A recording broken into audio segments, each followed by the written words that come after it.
La problématique générale, la problématique ambiante, c'est que le club est en pleine crise en ce moment. Lionel Messi devrait être là mardi, Verratti aussi sans doute, mais le moral est absent. Et puis surtout, il y a une espèce de scission entre les supporters, voire entre les groupes de joueurs et le Campos aussi, le directeur sportif. Apparemment, le ton est monté dans les vestiaires après le match contre Monaco. Cela fait beaucoup de choses et en effet, le Paris Saint-Germain n'est pas en confiance avant d'affronter le Bayern et jouer le match de l'année. Giroud, comment vous percevez, vous, comme ça, à distance, les choses en provenance du Paris Saint-Germain ? Ah bah c'est sûr que je suis au fond de moi-même toujours supporter du Paris Saint-Germain quand il joue contre un étranger en Coupe d'Europe. Totalement supporter, comme de l'équipe de France. Alors je suis malheureux. Là, je me réjouis que de voir le mardi qui arrive avec le brin d'inquiétude. Il y a quand même une notion moderne qui n'existait pas jadis, c'est qu'avant on aurait dit qu'il peut jouer pour attirer des spectateurs. Là, il n'y a pas besoin. Oui, effectivement. Mais cette crise, comment vous l'expliquez sur la mentalité des joueurs, Giroud, sur le fait que on le voit très clairement, on le disait, on le pressentait, mais là c'est criant. Les joueurs, en tout cas sur les matchs de championnat, n'ont pas envie. Et même avec les supporters, ils ne communient pas. Enfin, il se passe plus rien, vous voyez, du point de vue émotionnel. N'ont pas envie ou ne peuvent pas. Si vous prenez, moi, mon calendrier en carton, depuis la Coupe du Monde, les joueurs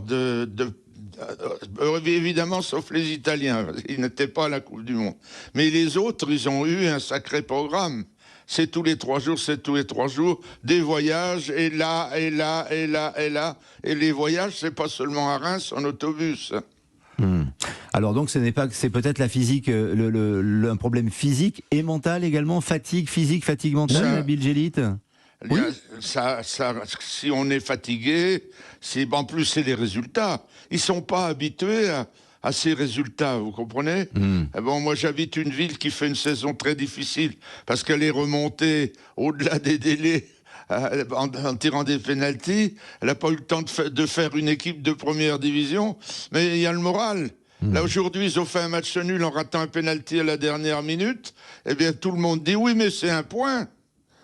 Et si on était leader, ça serait une catastrophe.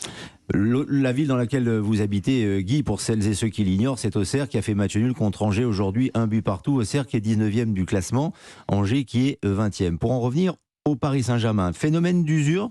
Vous pensez que c'est ça qui explique le fait que le PSG soit un peu dans la sauce en ce moment, Nabil Djellit ?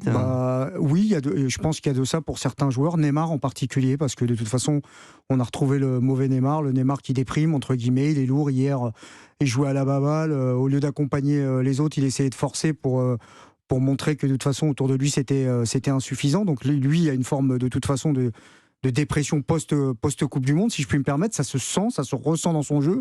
C'est plus le joueur aérien qu'on a connu en début de... Post-anniversaire. Post-anniversaire aussi. C'est plus le joueur qu'on a connu en début de saison. Après, il y a plein de strates de problèmes. Il n'y a pas de logiciel de jeu comme à Manchester City ou dans d'autres équipes. C'est-à-dire que quand vous avez des super joueurs qui sont absents, ça se voit pas. Au Paris Saint-Germain, déjà que c'est les stars qui sauvent les matchs, mais en plus quand elles sont pas là, les autres de toute façon ils sont déresponsabilisés, ils sont incapables de pratiquement rien. Messi il a rempli l'objectif de sa saison. Je pense qu'il se pose plus des questions sur son avenir, à savoir s'il va rester là ou pas, entre guillemets. Mbappé, malheureusement, je trouve que ça n'a pas été très bien géré après la Coupe du Monde, en le faisant revenir tout de suite pour jouer contre Lens. Ensuite, il est parti à New York, ensuite il est parti à Marrakech, ensuite il est parti en Arabie Saoudite, ensuite il est parti au Qatar. Ensuite, il y a l'intégration des jeunes. Alors ça c'est bien, mais je suis pas sûr qu'elle soit toujours faite de manière très rationnelle. Quand ça se passe bien, ils jouent pas. Quand ça se passe pas bien, ils jouent. Et donc ça se passe pas bien, donc c'est un peu de leur faute. Donc je suis pas sûr que ça soit non plus quelque chose de très positif pour ce Paris Saint-Germain. Attends, si vous voulez mon avis, pour être un peu direct, le Paris Saint-Germain ils sont en train de créer les conditions de leur échec là.